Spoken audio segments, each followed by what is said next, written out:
情緒不穩定唔單止會出現喺兒童身上，家長都有可能面臨此問題。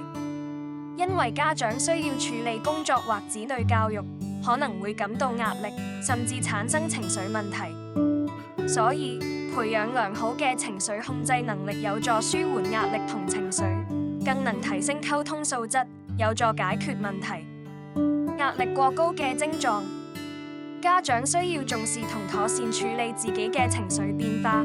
首先要學會分辨自己係咪處於壓力過高嘅狀態，因為壓力會導致情緒出現變化。當家長壓力過高或長期受壓嗰陣，會損害身心健康。因此，家長有必要學習如何處理壓力，將佢維持喺適當水平。壓力過高嘅症狀可以分為以下幾個方面：一、身體方面，肌肉繃緊、疼痛、頭痛、肩背痛、心跳以及呼吸急促、腸胃不適、失眠或睡眠過多、經常感到疲倦。二、認知方面，難以集中精神、記憶力下降。三、情緒方面，容易波動、焦慮不安、煩躁、易怒、情緒低落。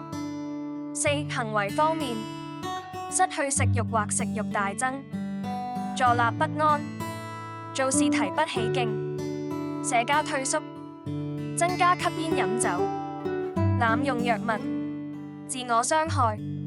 檢視情緒及壓力來源。當家長發現自己壓力過大嗰陣，需要及時尋找壓力來源，避免情緒持續波動。以下係處理壓力嘅幾種方法：一、五常法，常留意身體警告信號，注意自己係咪深陷壓力漩渦。常喚停負面想法，唔好將事情諗得太負面，避免墮入思想陷阱，令自己嘅情緒持續低落。常自我反問，以自我反問嘅方式嚟糾正自己嘅負面思想，而且呢種方式可以調整對看待事件嘅觀點同角度。常分散注意力，將焦點從壓力源頭移開，例如散步、聽音樂、洗澡等方法嚟轉移注意力，避免壓力持續增加。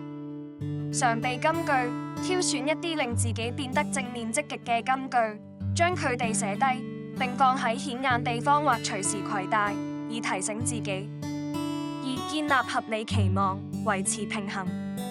家長為子女訂立目標嗰陣，以量力而行為準則便可，唔需要事事以完美嚟要求子女，因為咁樣只會徒增自身壓力，都會影響子女對事物嘅積極性。拒絕超載，父母應避免向子女作出過多承諾，因為咁會令自身負擔過重，無法應付自己隨口答應子女嘅事情。三、提升處事能力。家長可以將事情分好先後次序，按迫切性同重要性嚟排列作業，然後依次完成。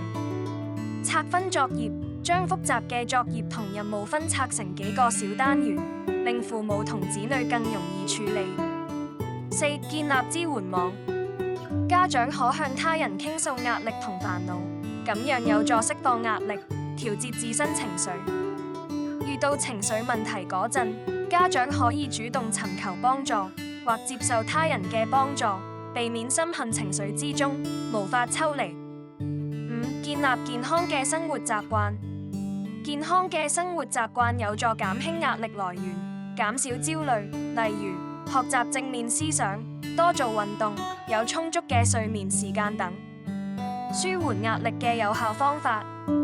當家長發現自己出現情緒問題嗰陣，需要及時妥善處理。除此之外，亦有必要釋放心中壓力，因為當壓力不斷累積嗰陣，會導致情緒產生波動，甚至引致情緒失控，對兒童造成不可控嘅傷害。因此，家長喺日常生活中應及時釋放積累已久嘅壓力，避免壓力過多，導致情緒失控。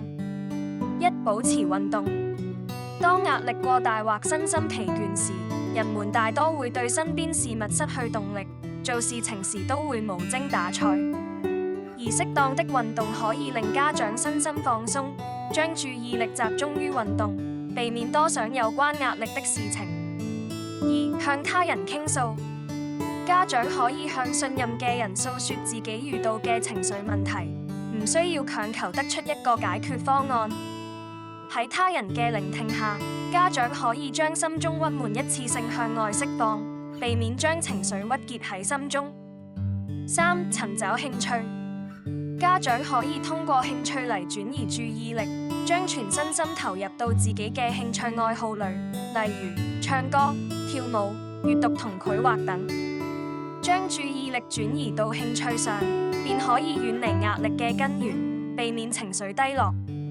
4. 練習放鬆，家長可以通過專注與放鬆嘅練習嚟釋放壓力，例如練習冥想、靜默、瑜伽等。以瑜伽為例，喺練習瑜伽動作嗰陣係需要搭配呼吸吐納，所以當下人們會沉浸其中，不其然咁忘卻外界嘅煩惱。面對情緒問題，不論係家長定係子女，都需要及時妥善應對，避免積累情緒或壓力，令其成為不可控嘅危險品，等待某一天嘅爆發。因此，家長面對唔愉快或唔舒服嘅事情嗰陣，要懂得尋找問題根源，並以積極嘅態度去面對同解決，唔好因為其他嘅原因便屈就自己，造成情緒問題。